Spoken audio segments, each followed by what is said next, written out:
ಅಧಿಕಾರಕ್ಕೆ ಬಂದ ಮೇಲೆ ನಾವು ಎಲ್ಲ ಜನಗಳಿಗೆ ಏನು ಹೇಳಿದ್ದು, ಕರ್ನಾಟಕದ ನಮ್ಮ ಪ್ರಣಾಳಿಕೆ ಮೂಲಕ ಜನರ ಮುಂದೆ ಏನಿಟ್ಟಿದ್ದೋ ಅವೆಲ್ಲ ವಿಚಾರಗಳನ್ನು ಕೂಡ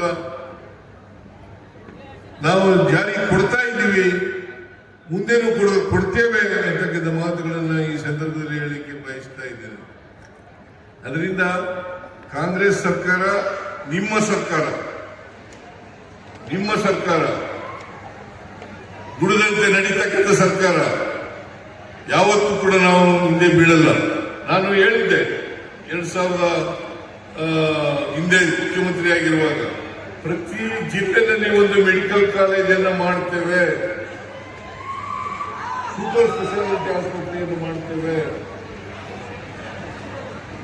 ಮತ್ತೆ ಟ್ರಾಮಾ ಸೆಂಟರ್ಗಳನ್ನು ಮಾಡ್ತೇವೆ ಅಂತಕ್ಕಂಥ ಮಾತುಗಳನ್ನು ಹೇಳಿದ್ದು.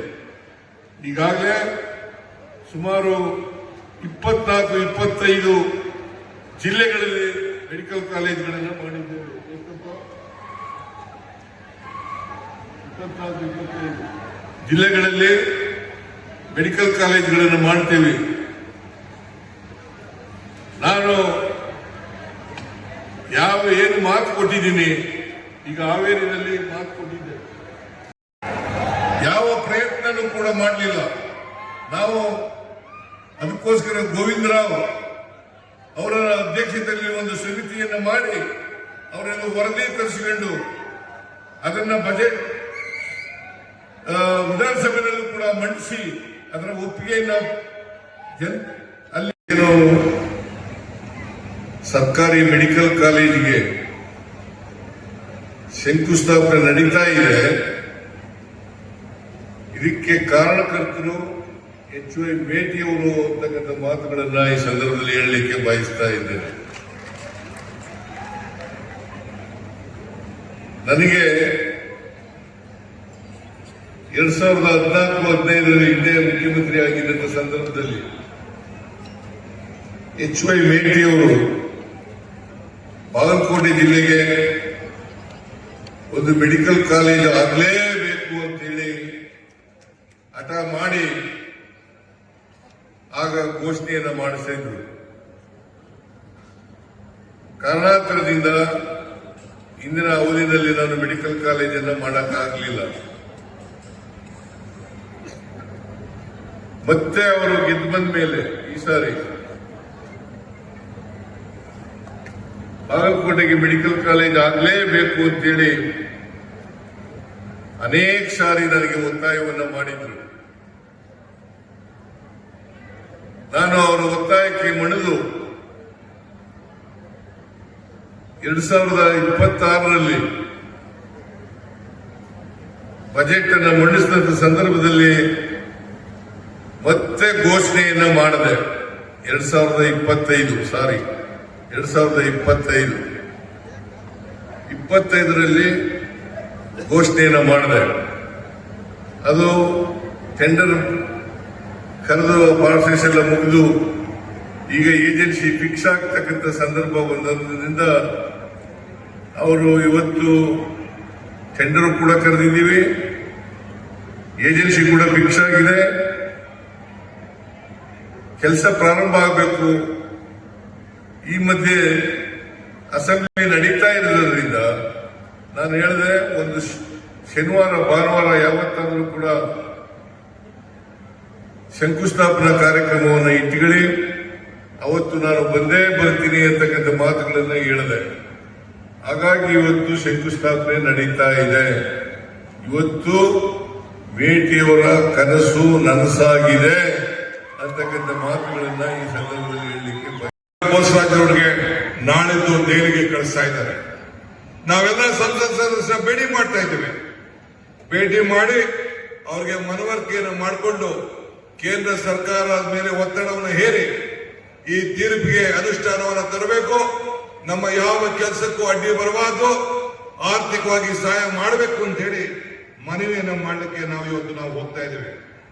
ಸಾಧನೆ ಇಲ್ಲದೆ ಸತ್ತರೆ ಸಾವಿಗೆ ಅವಮಾನ, ಆದರ್ಶದ ಇಲ್ಲದೆ ಬದುಕಿದರೆ ಬದುಕಿಗೆ ಅವಮಾನ. ಹಂಗೆ ನಾವು ಮಾಡುವಂತ ಕೆಲಸದಲ್ಲಿ ಇವತ್ತು ಪ್ರತಿಯೊಂದದಲ್ಲೂ ಕೂಡ ಆದರ್ಶವನ್ನ ಗಮನದಲ್ಲಿ ಇಟ್ಕೊಂಡು ನಮ್ಮ ಕೆಲಸವನ್ನ ನೀವು ಕಣ್ಣಲ್ಲಿ ನೋಡಬೇಕು, ಬರೀ ಕಿವಿಯಲ್ಲಿ ಕೇಳಬಾರ್ದು.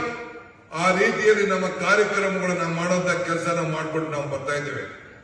ಇವತ್ತು ಮೆಡಿಕಲ್ ಕಾಲೇಜ್ ಯಾಕೆ ಬೇಕು? ಈ ಮೆಡಿಕಲ್ ಕಾಲೇಜು ಬಡವರಿಗೋಸ್ಕರ, ಎಲ್ಲ ಬಡ ಜನತೆಯ ಎಲ್ಲ ಏನು ಯೋಜನೆಗಳಿದೆ ಎಲ್ಲ ಬಡವರಿಗೋಸ್ಕರ ಉಚಿತವಾಗಿ ಒಂದು ಆರೋಗ್ಯ ಕ್ಷೇತ್ರದಲ್ಲಿ ನಾವು ಸಹಾಯ ಮಾಡಬೇಕು.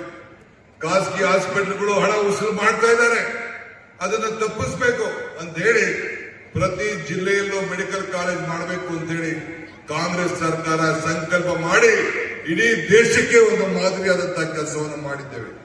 ಇವತ್ತು ಕರ್ನಾಟಕದಲ್ಲಿ 70 ಮೆಡಿಕಲ್ ಕಾಲೇಜುಗಳಿದೆ. ಇವತ್ತು ಎಲ್ಲ ಜಿಲ್ಲೆಯಲ್ಲೂ ಕೂಡ ಹೆಡ್ ಕ್ವಾರ್ಟರ್ಸ್ ನಲ್ಲಿ ಮೆಡಿಕಲ್ ಕಾಲೇಜನ್ನು ಮಾಡ್ಕೊಂಡು ನಾವು ಬರ್ತಾ ಇದ್ದೇವೆ. ಕರ್ನಾಟಕ ರಾಜ್ಯದಲ್ಲಿ ಬಡವರ ಮಕ್ಕಳಿಗೆ 13,945 ಸೀಟ್ಗಳನ್ನ ಇವತ್ತು ಪ್ರತಿ ವರ್ಷ ಡಾಕ್ಟರ್ಗಳನ್ನಾಗಿ ತಯಾರು ಮಾಡುವಂತ ಐತಿಹಾಸಿಕವಾದಂತ ತೀರ್ಮಾನ ಈ ಕರ್ನಾಟಕ ರಾಜ್ಯದಲ್ಲಿದೆ.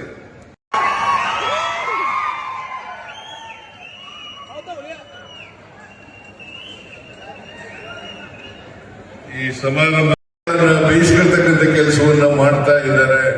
ಅದು ಬಿಟ್ರೆ ಬಿಜೆಪಿಯವರು ಯಾವ ಅಭಿವೃದ್ಧಿ ಕೆಲಸಗಳನ್ನು ಕೂಡ ಮಾಡಲಿಕ್ಕೆ ಇಲ್ಲ ಅಂತಕ್ಕಂಥ ಮಾತುಗಳನ್ನ ಹೇಳಲಿಕ್ಕೆ ಬಯಸ್ತಾ ಇದ್ದೇನೆ.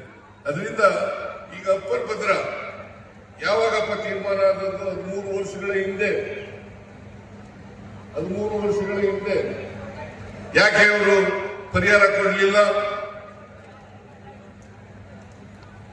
2 ಹಂತದಲ್ಲಿ ಮಾಡ್ತೀವಿ ಅಂತಂದ್ರು.